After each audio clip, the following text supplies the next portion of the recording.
I hope we are back, my brothers and sisters. Apologies for that. We had some technical issues. We had to bring up our backup system. We are now back. We're live again. We'll continue with our sermon. We'll continue with our prayer and fasting. We are on day number 8. We are praying for reconciliation in families. We're praying for unity in families. Reconciliation and unity in the body of Christ and in the church. Reconciliation and unity in your workplace, reconciliation and unity in the community as a whole. We read from the book of Psalms 133.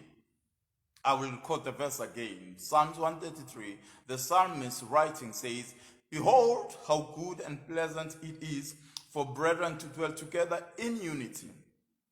It's like precious oil poured upon the head, running down the beard, running down the skirts, the edges of the garments of Aaron." Yes, talking about Aaron.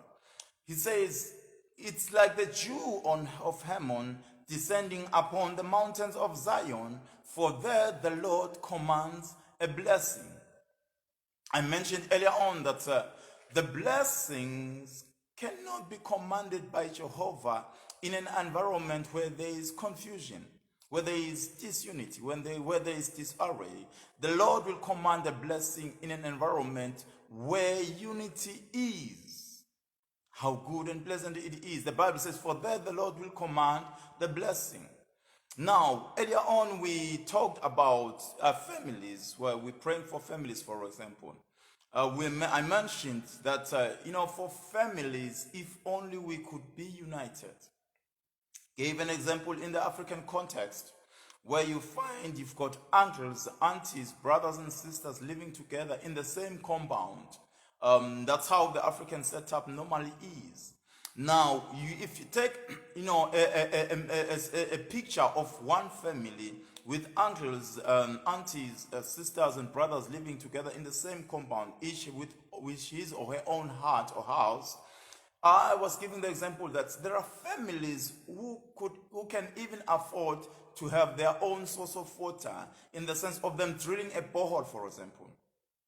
If a borehole would cost, let's give it $2,000 for example. It might be a stretch for one individual to drill in that borehole, $3,000. But if three uncles together put in $600 instead of $3,000, they drill a borehole for the whole compound or for the whole community. Because there is unity, you get to achieve more. Because there is unity and reconciliation, you get to do the things that you cannot do by yourself. One can put 1,000 to flight, but two can put 10,000 demons to flight. I am removing the spirit of poverty over your life. Because of confusion in your family, because of disunity, because of disarray, because of infighting amongst family members, the spirit of poverty has found its root there. It has built a home because there is no unity. In the year 2021, I am kicking out the spirit of poverty in the name of Jesus. The confusion that was feeding the spirit of poverty in your family is being removed right now in Jesus' name. Year 2021, you will stand as a united family. You will stand as a people that will resolve to build the Tower of Babel.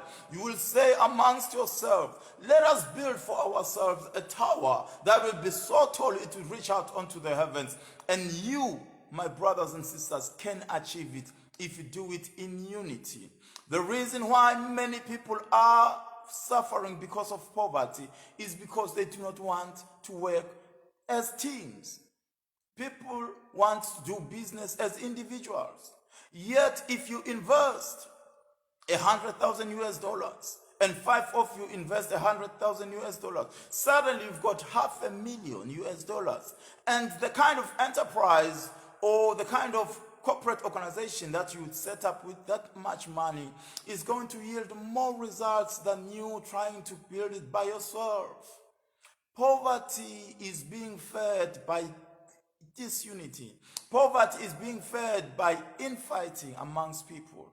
People start businesses together, suddenly they fight amongst themselves. The enemy brings in and corrupts the unity within the setup. Suddenly people are fighting and the whole business collapses. I am kicking out that spirit in Jesus' name. I come in the name of Yeshua HaMashiach. My name is Reverend Bongani Mkazi from Yeshua Worship Cathedral, and I serve the living God. I serve Jesus Christ. I am announcing the power and the glory of Jesus over your life. We are dealing with unity. We are saying, let us all be united and build something.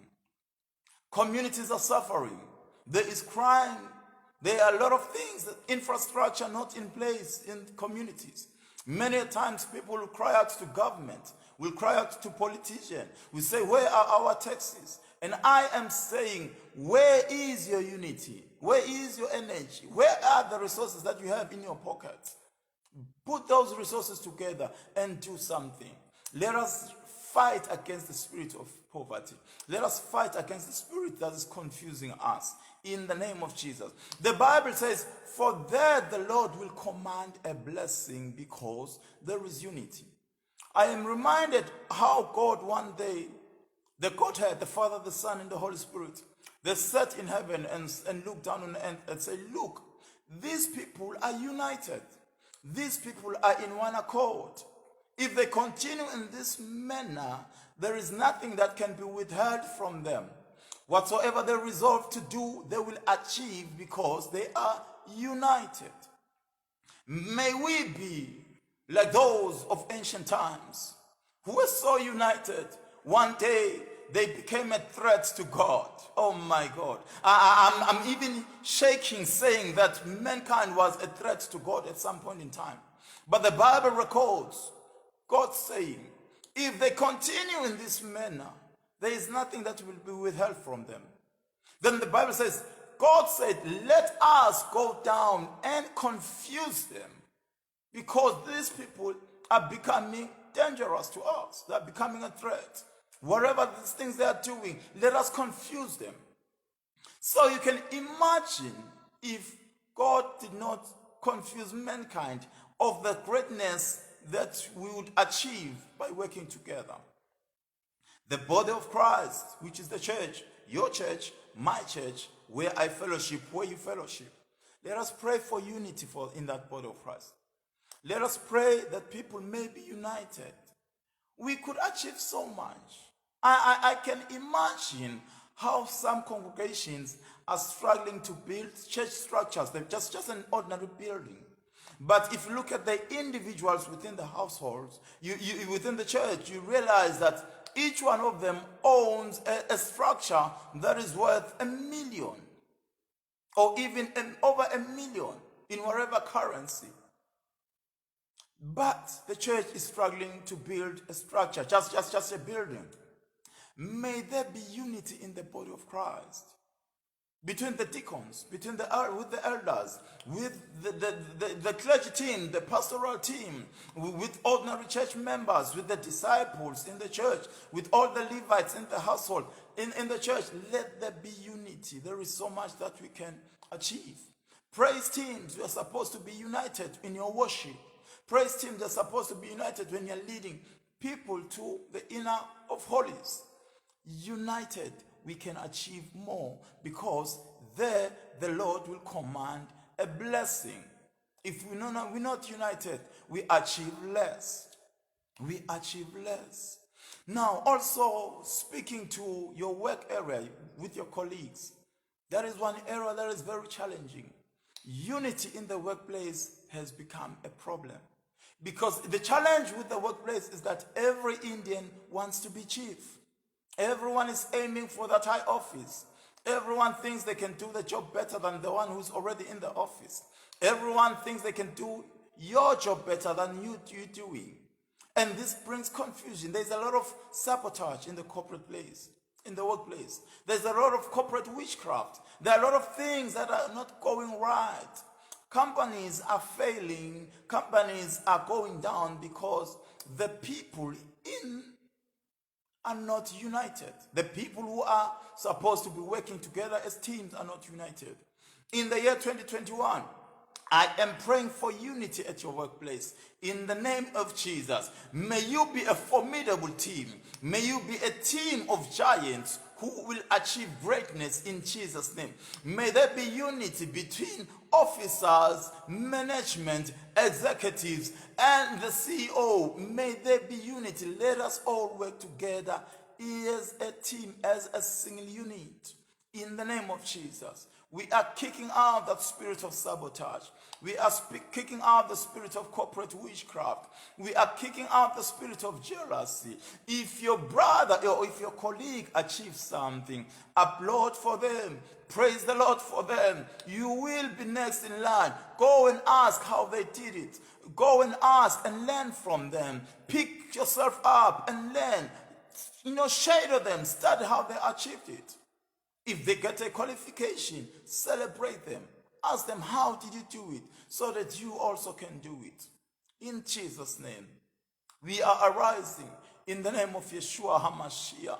We are arising in the name of Jesus Christ against every element of disunity, every element that seeks to bring disharmony in your environment. In the year 2021, may families be reconciled, may marriages be reconciled, may the body of Christ be reconciled, may the community be reconciled.